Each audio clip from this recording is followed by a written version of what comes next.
चांद नमक एक सरल हृदय का भील जंगल में रहता था। वहाँ टूटा फूटा पुराना शिवालय था। उसमें कोई पूजा नहीं करता था।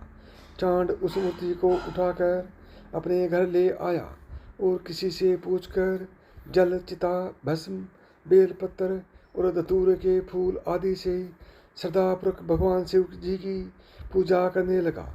जल, बेलपुत्र, धतूरे के फूल तो जंगल में ही थे। शमशान से जाकर वह 7 दिनों के लिए चिता भस्म की एक पोटली बांध लाता। एक दिन रात को इतनी जोर की वर्षा हुई कि शमशान की सारी राख बह गई। उसी दिन चंड की पूजा के लिए लाई हुई चिता भस्म समाप्त हो गई।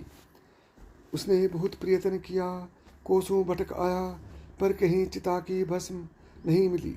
उसके मन में बड़ा ही दुख हुआ। आज भगवान की पूजा कैसे होगी? उसके नेत्रों से आंसू बहने लगे और वह सिर पकड़कर बैठ गया।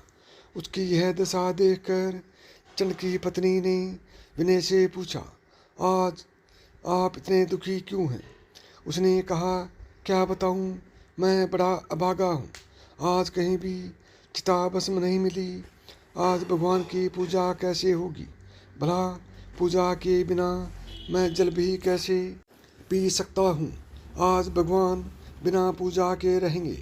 पति की विषाद भरी बात सुनकर उसको तुरंत एक युक्ति सूझी और वह बोली, बस इतनी सी बात के लिए आप इतने व्याकुल हैं? स्नान कीजिए, चिता भस्म अभी मिल जाएगी।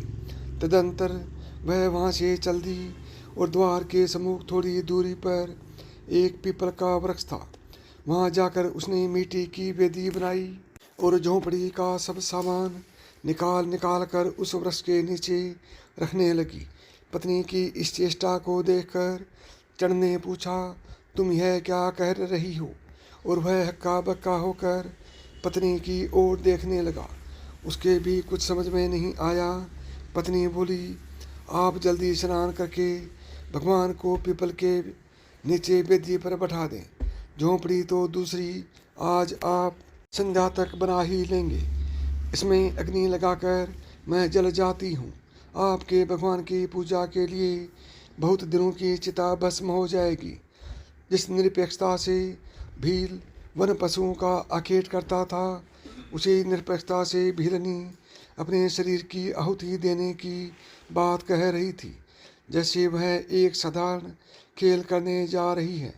चंड ने अपनी पत्नी के मुख की ओर था। पत्नी ने त्याग, प्रेम और भक्ति ने उसे प्रेम विह्वल कर दिया। भरे कंठ से उसने कहा, शरीर ही सुख, धर्म और पुण्य का कारण है। तुम अपने शरीर को मत जलाओ। भीलनी ने पति के चरणों पर सिर रखकर कहा, मेरे मालिक, एक दिन तो मैं मरूंगी ही। मेरा शरीर भगवान की सेवा में लगे, इससे बड़ा पुण्य और क्या होगा? मैं बड़ी भाग्यवती हूँ कि मेरा शरीर भगवान की पूजा में लगेगा। मुझे रोको मत, आज आज्ञा दो। भील के नेत्रों से आंसू बहने लगे। वह बोलने में असमर्थ हो गया। भीलनी ने फिर स्नान किया, शंकर जी को पीपल के नीचे वेदी पर बैठाया और झोंपड़ी में अग्नि लगा दी। पति को पुनः प्रणाम करके वह भगवान शंकर की स्तुति करने लगी। श्रद्धा, पतिव्रते एवं त्याग ने उसके हृदय को बना दिया। उसके सारे आवरण ध्वस्त हो गए। विशुद्ध ज्ञान तो अंतःकरण में ही है। उस दिव्य ज्ञान से परिपूत उसकी वाणी प्रेम से गदगद हो रही थी। हे प्रभु, न तो मैं कुबेर का पद चाहती हूँ, न स्वर्ग, न ब्रह्मलोक और न ही मोक्ष। मेरे चाहे जितने जन्म हो, मैं सदा आपके चरण कमलों की रज की भ्रमरी रहूं। आपके चरणों में मेरा नित्य अनुराग बना रहे।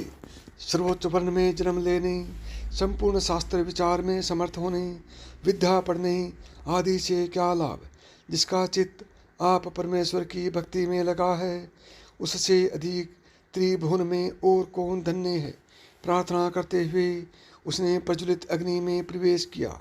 शरीर भस्म हो गया। चंड ने स्नान किया, पुष्प एकत्रित किए, जल डालकर थोड़ी चिता भस्म जल करके उससे पूजा की। आज उसके हृदय में अपूर्व भाव था। अंतर में पत्नी के त्याग ने प्रेम की धारा प्रवाहित कर दी थी। निवेद लगाकर वह उन्मत्त की भांति भगवान के सम्मुख नृत्य करने खड़ा हुआ। आज से पूर्व पति पत्नी दोनों भगवान के सम्मुख नाचते थे, आज वह अकेले नाचेगा। मैं स्वप्न तो नहीं देख रहा हूँ। तुम यहाँ कैसे? तुम तो अग्नि में जल गई थी न। चंड चौंक पड़ा।